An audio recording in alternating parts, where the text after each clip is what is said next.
So, welcome to the e-commerce podcast. My name is Matt Edmondson, and it is great to be with you this fine fettle of a day. It's always fun to be with you, actually. I really quite enjoy doing these shows, and today is no exception.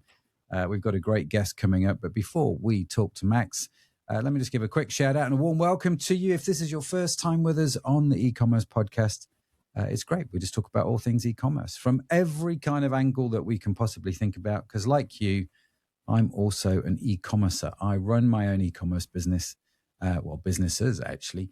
And I just love these shows because we get to find out all kinds of weird and wonderful things from our guest.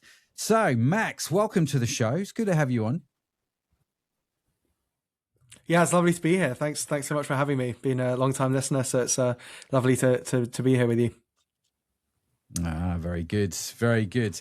For those of the listeners that might not know who Max Beech is, why don't you give us the quick 20-second lowdown? Yeah, so I'm currently running my own startup, which is sort of basically on the grounds that most e-commerce brands know a lot about their customers, but communicate with them like they know nothing. And so the goal of Athenic, which is the startup, closes the gap. It builds a profile of every customer over time, and it uses that to make every message feel personal. And before that, I was working at a couple of startups in product management, working at Revolut and Yahoo, in their various sort of app and website teams, respectively. I love how you called Revolut a startup and Yahoo a startup. That was great. Yahoo's a little bit more of a stretch. Yeah. Well, at one point it was a startup, right? We've all had to start somewhere. So why not? Let's go for that. Well, welcome to the show. Now, we're going to be talking a little bit about personalization, which is your area of expertise, from these various ventures, from your own to the things that you have done. Obviously, you've set your software up because you see a gap in the market, right? You see some possibilities. But I'm curious, Max, if there's one thing, right, if you could wave your proverbial e-commerce magic wand, as I like to say, and solve the one key thing that we all seem to be suffering from, what would that one thing be? For me, I think it would be just to give every founder sort of 5 minutes inside the head of the most recently churned customer, and not the data about them. So I think e-commerce founders are brilliant about, knowing their CAC, their LTV, their repeat customer rate, but actually the experience, what did that customer feel when their first email arrived from the brand? What did they feel like when no one followed up potentially? What would have made them stay? Because I think most founders probably actually know what they'd see. And that's the problem. They know that their communications are often a little bit too generic. It's one of those things that might feel like a nice to have, but they just either don't feel like they've got the time or the tools to do anything about it. But it's something that really makes the difference. And so, you might look at your churn rate or your lack of retention, and you see that dropping, but by then it's already too late, and you really have to work back and look at that experience. That's a really interesting idea, to get inside the head for 5 minutes of the customer who last churned. What sort of things would we discover if we could do that?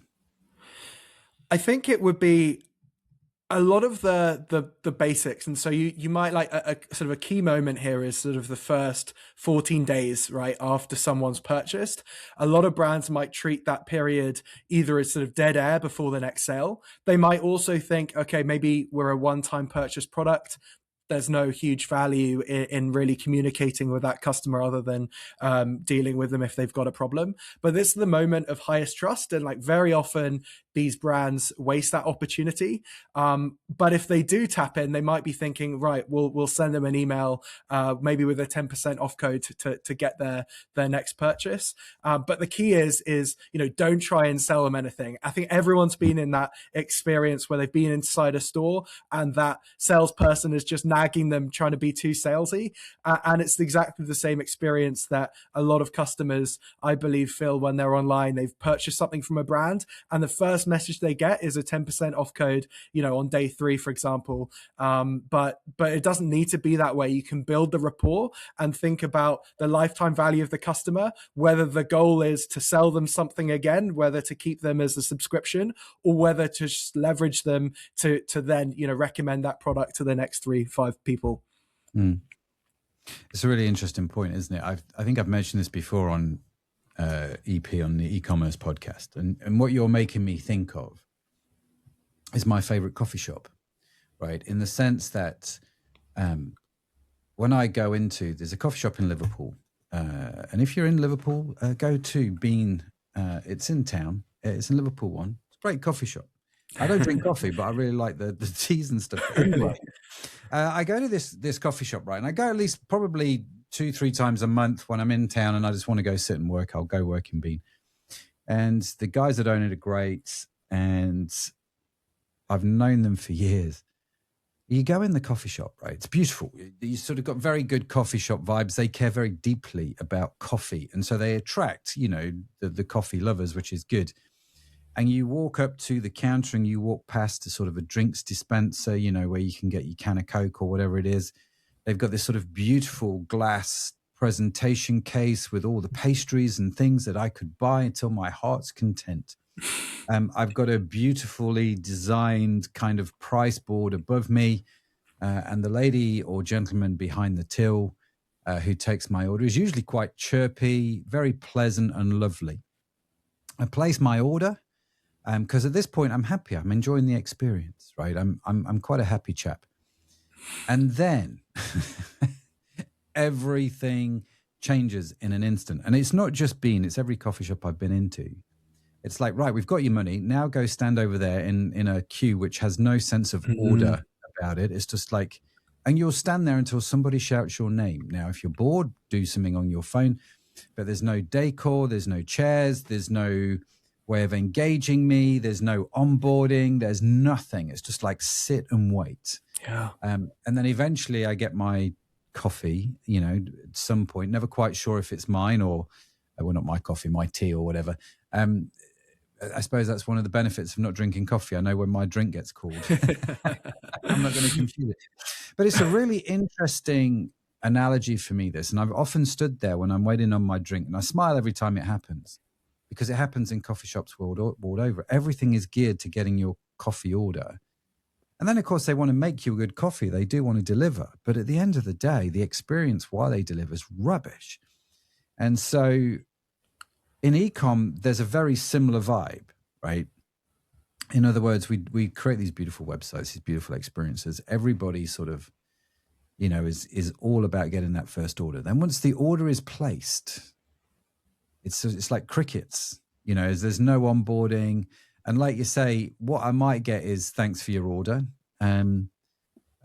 Some forward-thinking e-commerce brands then send me an email saying, here's 10% off your next order. And I've not received, like you say, I've not received the first one yet. So down to your classic email. Yeah. So I get what you're saying. It's about creating this experience, isn't it? One of the things is about creating an experience between point of purchase and point of delivery, I would have thought. 100%. And I think it's such a good idea to look at other industries like you did with the coffee shop. Maybe that's not the correct experience, but some industries, some products do this actually really well. And when I was at Revolut, I saw this, tech companies in general are so good at retention. And it does help that they perhaps don't feel they need to sell the next product straight away. But in fact, if I went into the, into the next design review and pitched that we were going to try to upsell our premium subscription to day 5 customers, I'd be laughed out of the room. And so, the goal where in companies like that was identify, the magic moment that will make this person sticky, and then work out how can we get that person to that point as quickly as we can, and then identify the moment where they're most likely to feel happy enough with the product that they're then willing to refer the next 3 people. And then how can we then get that person to that point as quickly as possible? And so it's all about identifying what is the user journey. And that's not just getting the person into the product, or, if it's e-com, it's getting the person to buy the product. It's actually how can we take them through that experience, and just sitting down and really thinking, what is that journey looking like is incredibly valuable.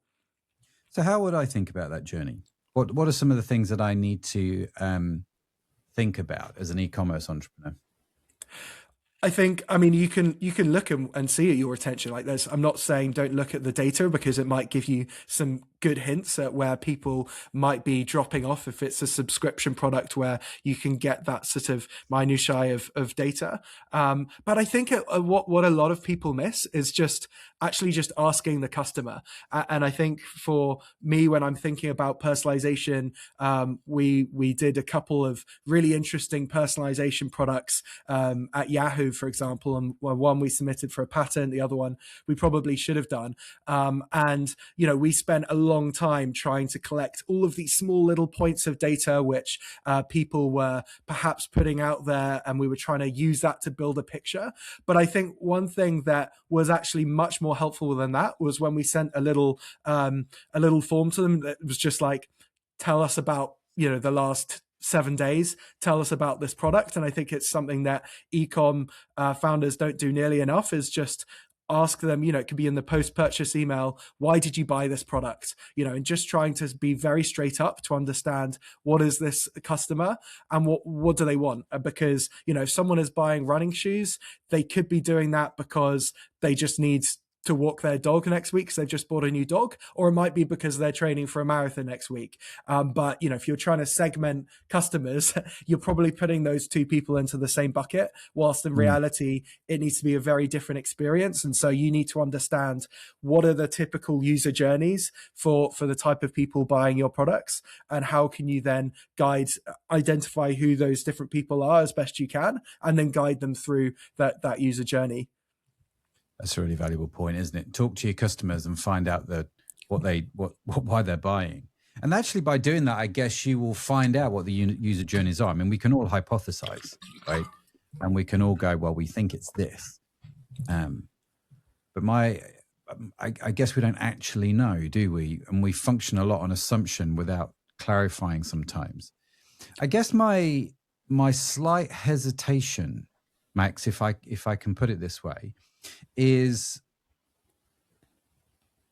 when we have historically asked customers questions, it is a little bit like trying to pull teeth, right? So I get for Yahoo, for example, who will have millions of people, you can send out 1 million surveys and you'll get 10,000 back or whatever it is. And that's actually quite a significant number. If I'm a small e-com business with, I don't know, 100 or 1,000, maybe 10,000 customers, you can send out, these sort of requests to ask why people buy. Getting people to fill that in is a trick in its own right, isn't it? I don't know if you've had any experience with that, or how you get people to answer those questions. Yeah, but it doesn't need to be something where you say, right, well, I need to create this sort of survey and find statistical significance. You can pick your top 10 customers and just, send them a WhatsApp if you've got permission for that, or give them a call. And I think when you break through and be that much more personal, then the response rate changes. We talk about open rates. Well, if you stick a handwritten letter in your next product delivery, then the open rate is going to be 100%. So there are ways to do it that aren't scalable, and they don't need to be scalable to get a good sense. The sort of the benchmark we used is, if you reach out to about 10 people, that's probably enough where you're going to start to see some kind of trend in just the answers that they give. Obviously depends on the sort of scope you're asking. But I think another thing that's just very important for businesses to do, and what I see is e-com businesses are not the best at this, is just trying to help them understand where is all of their customer data. So if they're not reaching out to these people individually, let's just lay the groundwork and just understand where do we have all of the customer data, because at the moment, there might be data spread out across MailChimp, Shopify, maybe something like WordPress or Klaviyo, and all of these different touch points where if the customer then comes to them, or they want to go out to the customer, they've got no chance at trying to have a cohesive understanding of who that customer is. And, we think about sort of segmentation as being one to many. Well, really what we want is to get to a point where it's sort of more memory-like, where it's one to one, and we actually understand that person, if they say that they're buying running shoes, we can connect the dots to understand that is for a marathon. It's not for walking the dog. That's a really interesting point, isn't it? And I guess with AI, with software like yours, with technology the way it is, this is becoming easier and easier because Google Analytics definitely doesn't tell you that information. Well, at least I don't think it does. And if it does, someone needs to correct my thinking very quickly. But I think it's an interesting thing to track. And this leads into your idea of dynamic customer knowledge bases, right? Yeah. And, for me, when I'm building the product, I'm trying to build something that is scalable and that essentially tries to build sort of memories about each customer.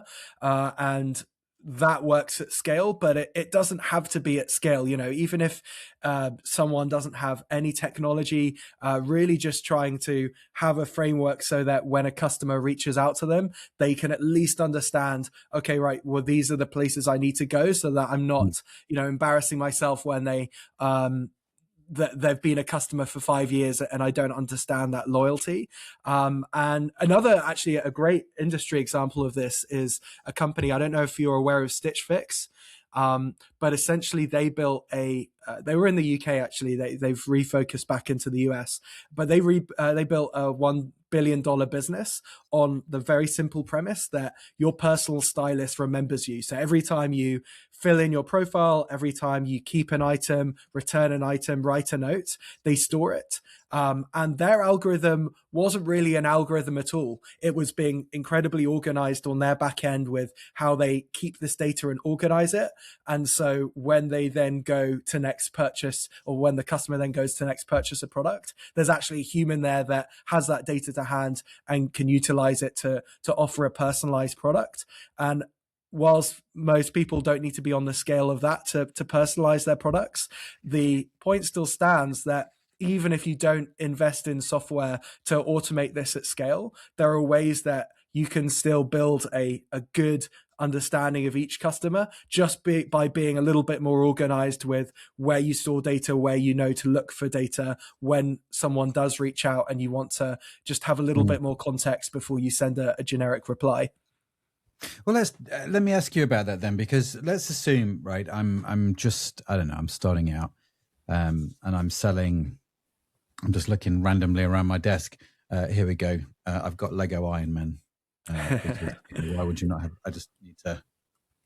There you go. If you're watching on YouTube, you can see Lego Iron Man. So I've got Lego Iron Man on my desk. There's a question as to why a grown man has Lego on it. Anyway, I've started a business and I'm selling small plastic toys. Right.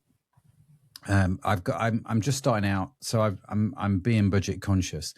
How would you tell me to start to organize this data? What are some of the things that I can do before I start subscribing to like various different things? But what are some of the basics that I can do to help myself, Max? Yeah, and I think the one thing is just trying to like understand where these different data points are. If you're selling this product, just trying to know when someone reaches out, how long have they been a customer? And so I think there's some basic data points that people don't necessarily have. If someone reaches out or on a direct message on Instagram, is there a way that you can easily, get yourself in a position where you can look up their Shopify order history? And it might just be as simple as your personal sort of flow of if you're the one doing it, or if you've got someone to help you reply to customer responses, how can you just make sure that it's you design yourself a system where you can tap into this information so that the customer isn't having to repeat themselves. So as much as it's, would be great to have this additional data point to really differentiate. And of course, it never hurts to have that data. A lot of it is just trying to better leverage the data that companies already have, but it might well be spread out across all of these different channels. Which is really interesting, isn't it? And I guess I'm just thinking slightly, if I'm listening to this and I've not done this before, I'm kind of thinking, well, how much data is enough data? Like, part of the problem I think we have in e-commerce, right, is too much data and not knowing what to do with it. If there's one thing I hear over and over again, it's like, I've got access to all this data. I don't know what it's telling me, and I don't know what I'm supposed to do as a result of it. And so I guess understanding how do I avoid that sense of data overwhelm? What are the key things I should be looking at? That I appreciate I'm asking you how long's a piece of string, because it's obviously going to depend on your industry. But what are some of the generic things that I should definitely be looking at, maybe? And how do I avoid that sense of data overwhelm? I think you avoid it by just, like it sounds a little bit cliche at this stage, but just thinking back to the customer and who they are and who you believe they are, and really trying to get into the head of what is their current experience, obviously what type of products that you have and what type of retention you're hoping to get from them is important for this. But what is the ideal journey that you've got for them, and then where are you currently having a sort of, in the tech term we sort of call it a leaky bucket, but essentially, where are people being dissatisfied? And that's where you can then focus on and just understand, okay, well, what data do we have? For example, maybe it is that 14-day period after they've purchased a product, and maybe we're not better communicating how we can actually use the product. Maybe it's something as simple as we identified that this product's got a high return rate, and we just need to put like a A4 piece of paper printed with our next product, which just explains, maybe it's signed by the founder and it just says exactly how to use this product. And then they can take that and they can see, okay, well, the brand has actually thought a little bit about this experience. And there we can go from there. And so, specific data points are hard to say, but I think it's really just about the brand stepping back and not being overwhelmed by trying to, look at all of these charts and understand where there might be a leaky bucket. It was something that we focused on a lot at Yahoo. So I was in charge of their finance apps. And so essentially what we had was a huge amount of scope to try to improve the experience from when a user first understood that there was a finance app, to downloading it, to using it, and to actually try to build a picture of this user journey. Incredibly difficult. And we had pretty good data tools to our hand, still extremely difficult to actually understand from this point, this customer is then doing this. And it really took us just speaking with customers, trying to step back and understand what are they likely doing as the best way of really understanding what the journeys were and where we needed to spend our time. Yeah, it's fascinating. I mean, I love the fact you said we have, in tech, we call it a leaky bucket. Like leaky bucket is a tech term. There's a lot of cliche terms we've taken from elsewhere. So, adopted it's, perhaps. Yeah, it's funny, isn't it? I mean, I was always told you never fix a leaky bucket by adding more water. You've got to fix a leak. And so it's. I mean, that aside, I'm sorry, I've gone off one in my head now. I'm imagining code, the sort of the code brackets we like to use, which says leaky bucket / close leaky bucket. Anyway. Funny, is that simple? I'd love to understand what some of the things that you were surprised at then when you were working with Yahoo on this journey. What are some of the sort of expectations or assumptions that you had that actually by the end of it they'd got reversed? Because I'm guessing, if we're going to integrate this ideology well in our own e-commerce businesses, we actually have to start by making a pretty reasonable assumption. Like, we're going to make our best guess based on what we know, and then we're going to go and have a look at the data and what that tells us. I'm imagining on a regular basis, and we're going to adjust our assumptions, right? We're going to, rather than waiting for everything for all our ducks to be in a line and then make an assumption. Maybe I'm wrong. I guess that would be how I would do it. I would make an assumption, best guess assumption, test that hypothesis, iterate it as I go along. As much as I hate the word iterate, sorry everybody, I shouldn't say that. In my head, iterate and ping are two words which should be banned from the English language, but that's another story. Is that a good assumption to make, or is that a good place to start maybe? Yeah, I think it's good to have those. And actually, a lot of the times, as much as we'd like to say that, we were looking at the data, looking for a problem and then trying to solve it, so hard to do that realistically with the amount of data that we have, but also trying to really properly understand it. So a lot of the time it came from an assumption and then taking that, trying to look in the data and then see if there was a case to try to solve it. Mm, And so I think it's something that, is just as common in ecom, where you can look at the data and try to understand, okay, right, well, these customers aren't coming back, and trying to solve it that way. But, as we've both said, like there's so much data that you can look at, and it's great that ecom owners are so good at keeping such a great eye on all of these data points in case they move. But I think it's also to the detriment of actually stepping back and just seeing what is going to annoy the customer, if we do this, like, and it's something that you see time and time again in tech, and certainly I experienced it as well, where you think, right, well, if we just move this pop-up further ahead in the flow or make it a little bit bigger, and the same with ecom, if we send another 20% discount sort of 2 days earlier, it's going to boost our numbers. But what is that doing to the user journey, and what's that doing to the customer's experience? And so it's it's easy to sort of say or repeating things, but it just doesn't hurt to just go back and think, right, as a true customer, can I stand back and actually feel, what would this be mm, like if I received this sort of pushy promotional code or promotional message? Or what would it be like if actually the brand didn't try to do that? Maybe they mm, tried to send some information about the product, or maybe it was just as simple as sending something human. I think there are a lot of examples where a company has just tried to be Innocent. I don't know how many international listeners will know the brand Innocent, but a really great drinks company in the UK.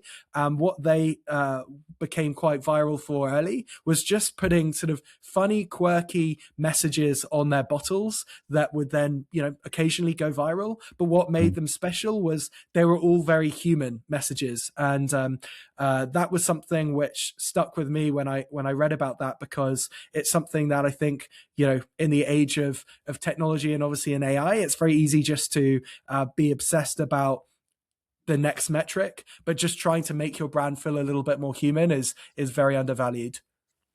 It's a really good point, because again, like you say, I think it's easy in some respects to make an assumption about how a customer is going to function on our website, and then forget we've made that assumption because we're so busy doing other things and not improving it or testing that theory about the journey. Yeah, and it's something which, when we were in when we moved to a new tech product, it's the first like 2 weeks, 3 weeks you've got where you can really be a customer of that product. And then after that, you understand too much about it, that you're too in the weeds. You understand why there was this funny, awkward sort of user experience sort of decision because it made the back end sort of 3 times more efficient, or you understood why we hadn't done this big onboarding flow because we tried it 3 times and it hadn't worked. And so it's really only those first few weeks where you can truly understand the product as a user. And so we were always trying to work out ways to step back and appreciate the product as a user again. And so it's absolutely the same in ecom, that I'd recommend founders try and do that. Maybe it's as simple as ordering their own product to their own home and just try to understand what does it feel like? What does the full journey feel like? Yeah, no, that's a really good idea. And actually also order your customers' products and do that on a regular basis, would be my advice, to see what their service is like, what they deliver like. What's it like when you try and return to them? I think you learn so much just from buying from your competitors. What are their landing pages like? What are their ads like? Just record all that information. Anyway, we're digressing, but I think you can learn a lot from that. I suppose another good place to look at what customers think is in the reviews, right? Because there's language that customers will use in that, both good and bad, about the product. That would be another great data source. But let me circle back to the question I asked. What were some of the things that, some of the assumptions that you had at Yahoo that surprised you? I'm kind of curious when as you went through the process, those assumptions were challenged, and you're like, oh, I didn't predict that. Yeah, I think well, actually, on reviews, it was quite an interesting assumption where we had a team dedicated across all of the Yahoo apps to replying to reviews. And my kind of assumption going in was, okay, right, well, if they're replying to every review, great. We've got a team dedicated to it. We're maximizing what we can on that. But to be frank, they did as well, as good a job as they could, but they were covering a lot of different products, and to do it effectively at scale for them was a challenge. And so it was a problem that I spotted when I joined the team, and the finance app at the time was at, I think it was a 3.5 stars out of 5 on the Android Play Store. So really in a bad state in terms of the reviews. And so I just kind of dove deep after that and trying to just understand why are people leaving these poor reviews. And it got to the stage where it wasn't just about reading the reviews, but I was kind of going in and spending at least an hour of every single day replying to every single review. And you could imagine that it's all being well doing that for like one product, but the scale that the app was, Yahoo is as you might like to say is a bit of a legacy brand, but it's still got a huge number of users. And so to spend and reply to every single review took a huge amount of time. But I learned so much from just reading every review, replying to every review, and then going away and actually taking that piece of information, trying to put it in our feedback and our roadmap, and then even going up and updating that review to say when we've deployed a fix or made an improvement. And that was something that was not particularly scalable. I managed to do it for about a year until I handed it back over to the original team. But it was something where I learned how even at the stretches of not really doing something at scale, you can learn a huge amount and really sort of transform your assumptions and what the customer might assume that you might do, because whether it is at the scale of that or whether it's the scale of a small e-com store, customers aren't necessarily expecting you to kind of break out of what they assume is not really something that's scalable, and replying to every review, particularly if it's personalized, whatever store scale you have, doesn't necessarily seem that scalable or that expected.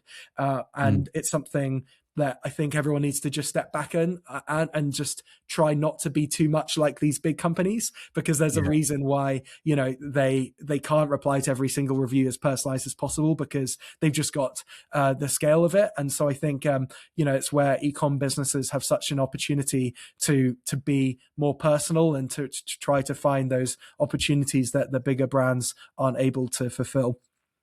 I think it's such a powerful, mic drop moment right there. I think it's so true. We try and be like the big companies because that's what we've been conditioned to do. But I think actually our superpower is being like ourselves, really. I think that's such a good point, Max. I guess as you're talking, one of the things I'm thinking is actually what tends to happen is as your e-com business grows and you get busier, your team grows, right? So one of the things that you do is I'll go and get somebody to do the customer service. So they start doing the customer service responses, which is great because it is like you say, it's a lot of admin work. But and this is where those sort of TV shows come into play, isn't it? Where the massive companies where the CEO goes works on the shop floor.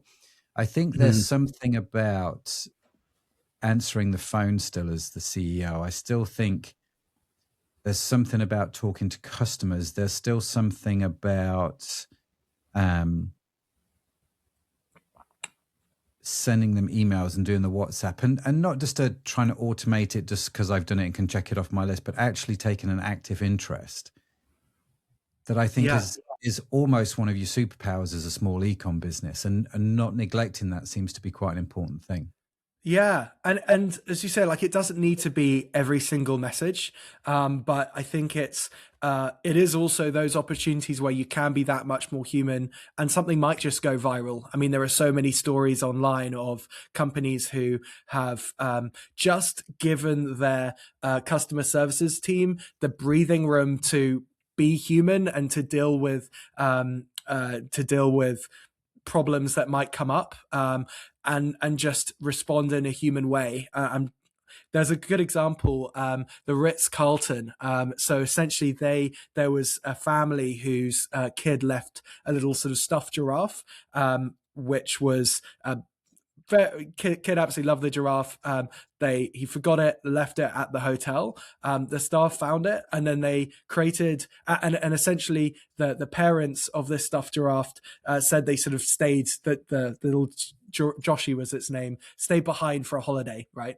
And so the staff found the gift, the giraffe, sorry, and they created a little dossier of Joshy's extended vacation. They photographed him by the pool in a spa robe, driving a golf buggy, and they put him on a lounger with sunglasses, and they made this full album, and they returned the Joshy to this boy with the full album, and that was so popular, it didn't just go viral. I think it was a Harvard Business School case study, and it was an example. And there are lots more like this, where a company just allows either themselves or their customer service team to be human and to break the rules with what seems like an efficient, brand safe response, and just go a little bit beyond what the customer Yeah, expects. And that's where yeah, you can just really change it. And so whether it's for you as an e-com business, it's you as the founder picking up the phone,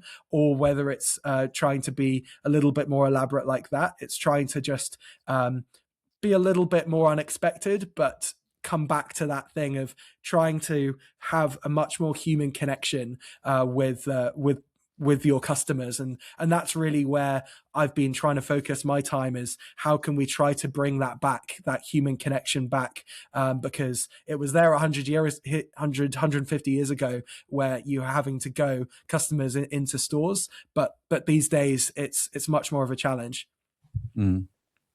It's such a powerful.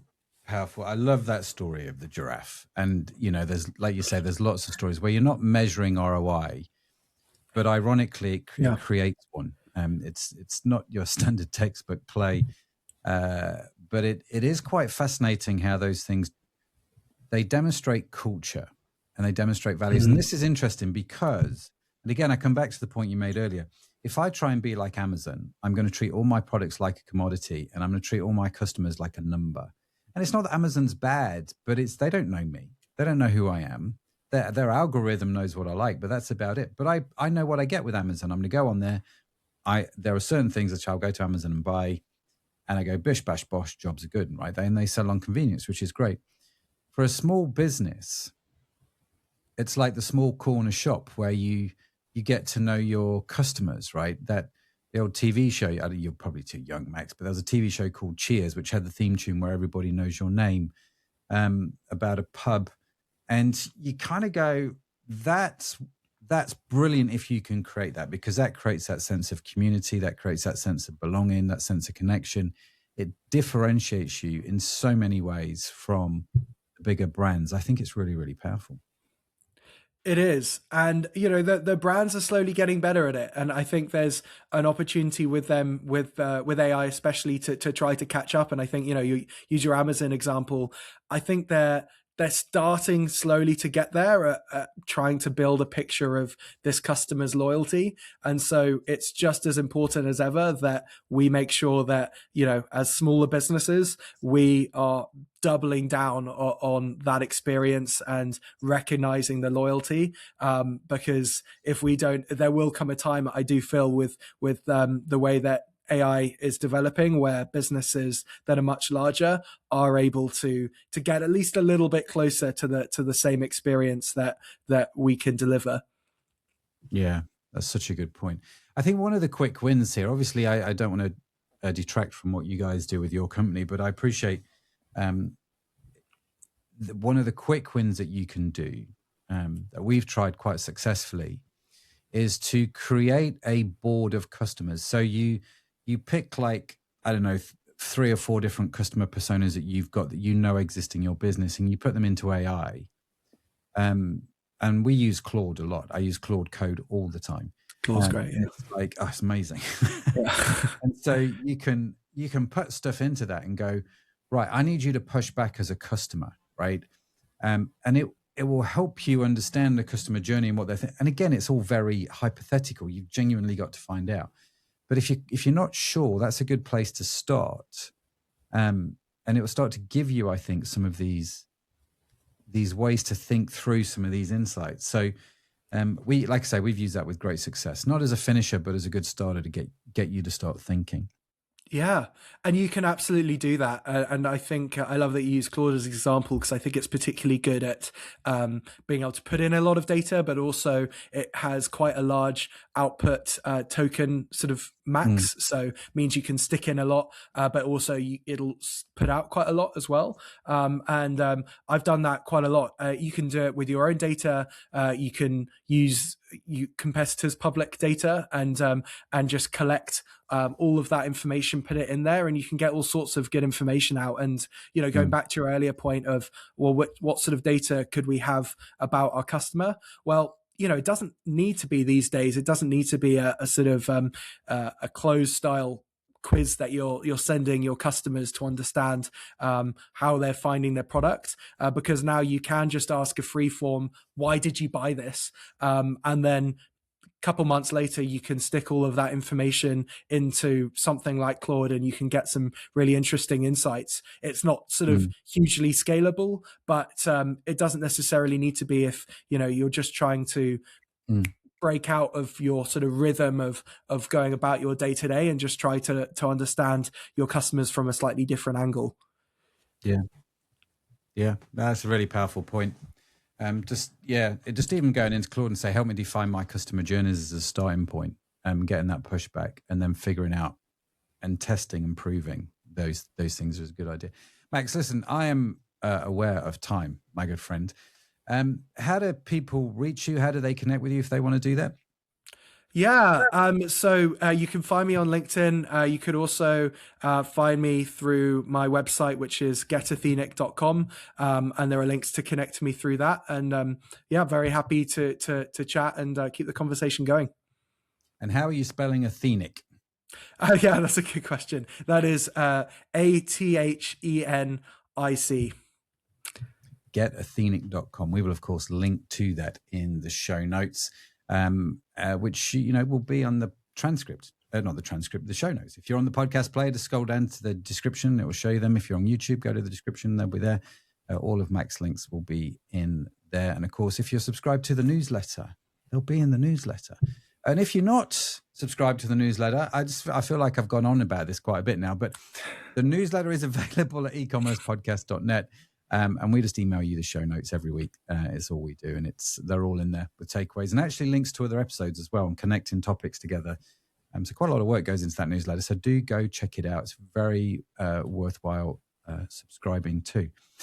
Max, 2 questions for you, bud, before we close out for the show. Question number 1, a question I've started to ask my guests is, what's your question for me? This is where you give me a question and I will go away and answer it on social media. So what's your question for me? Yeah. Well, I'd love for you to think of the last brand you bought from that you actually told someone else about afterwards. And not because they asked you to, not because you had a discount code, just because you wanted to tell them. And what did they do to make you feel and do that? That's a really good question. I will love to answer that. And I know the answer already. So we are going to be doing that on social media. If you'd like to see me answer that question, come find me on LinkedIn at Matt Edmondson. Yeah, all the stuff will be there at some point in the future. I know I keep saying that, but they genuinely are coming. Max, saving the best till last. This is where I like to hand over the mic to the guest for the last 2 minutes of the show to give us your top tips, top values for those that have stayed till the end, who are listening to the end.